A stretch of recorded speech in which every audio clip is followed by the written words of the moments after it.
Hey, it's it's mid-afternoon, and I thought I would take this time to continue telling my story. I left off in part 14, where I was talking about when I lived in LA, and touched on the sex addiction. I didn't want to do drinking and drugs. I stayed clean and sober. Had been sober since 1986, and this was between the years of 2000 and the end of 2003. And I dated a lot, did some exploring to see, because I still didn't know what love was. I guess I'm really good at giving love. My heart is pure. It's after 60 years. And I know that I'm a beautiful child of God, and He loves me. He took extra time with me. I'm starting to figure that out. He took extra time, and He made my heart really, really big. And gave me this light inside, which I didn't know it. I had it as a child. I was anointed at birth, or even before birth. And God had a plan for me. And this is my destiny. And the thing about God has been by my side all my life. I have angels, an army of angels around me. A tear drops from my eye, and my ancestors are out to do some karma instantly. I woke in the last year, to find out who I am and what's happened in my life. It's like I feel like I was asleep for 59 years, just going through the motion, and now it makes sense because I never fit in, and the more I tried to fit in, the more of an eyesore I was. My family, my early childhood, all I heard was, don't talk. Just sit over there in the corner and don't say anything, don't do anything, and there was just criticism all the time. I was the scapegoat. Everything was my fault, even though I did nothing. And it's been like that my whole life. So love, I didn't know what it was. I knew how to give it, but I sure didn't know how to receive it back. And so it's led me to some really dark places. And kind of approaching it like I did with drugs and drinking. And it was the only time that I got physical affection was with sex. And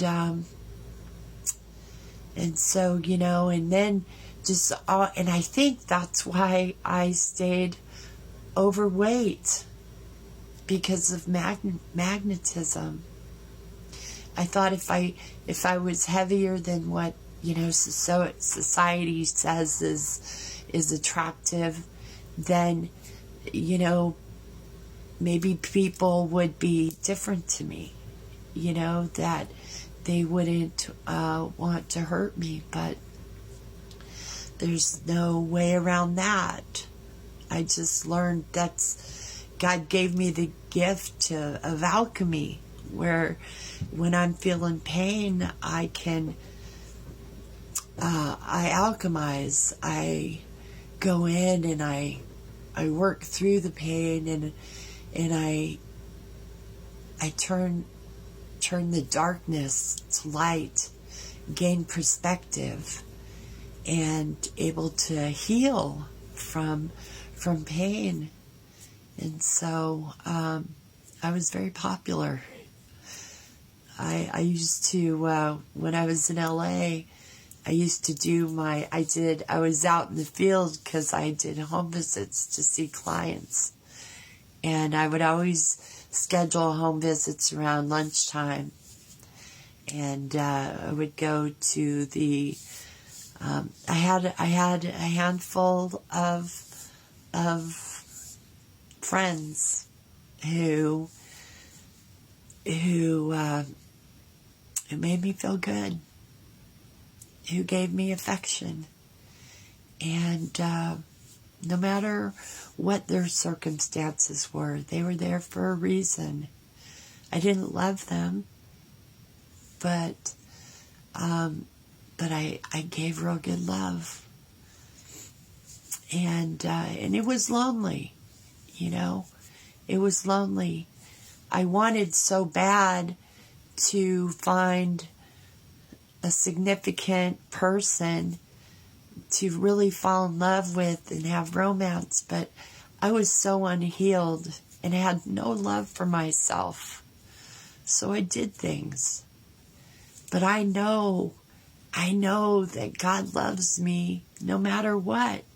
And then come to find out in this last year, it was all in the plan so that I can help others who are struggling with low self-esteem, low confidence, and, traumatic childhood, and not knowing how to love and how to have a successful, loving relationship. So that was pretty much it. I did, even though I met a whole bunch of really interesting people, because, the thing about that lifestyle is people have a lot of different things that they dig. A lot of different things. And some of it's real dark and some can be fun, but it was risky. And so when I moved back to Idaho at the end of 2003, I kind of picked up where I left off. And the difference is Coeur d'Alene, Idaho is a small town. And made some bad choices. Made some really bad choices. And involving a work computer for a job. Kind of a high-profile job in the field of disabilities. And I was in a situation where I had to resign from a position because I didn't want an investigation to happen. I didn't want to own up to it. I was using the work laptop for communicating with online friends from Adult Friend Finder, and did things that, oh my God, the stories I could tell. I even had a friend in Italy, and he talked me into he even set up meetings with couples. I fell for him. He was very, well, if it was him, you never know with online. But man, he had the most beautiful accent, and he said so many things I wanted to hear. And I did what he wanted, So I'm going to go on to, this is part 15, I think, and I'm going to go on to part 16 and continue my story. Thanks for letting me share.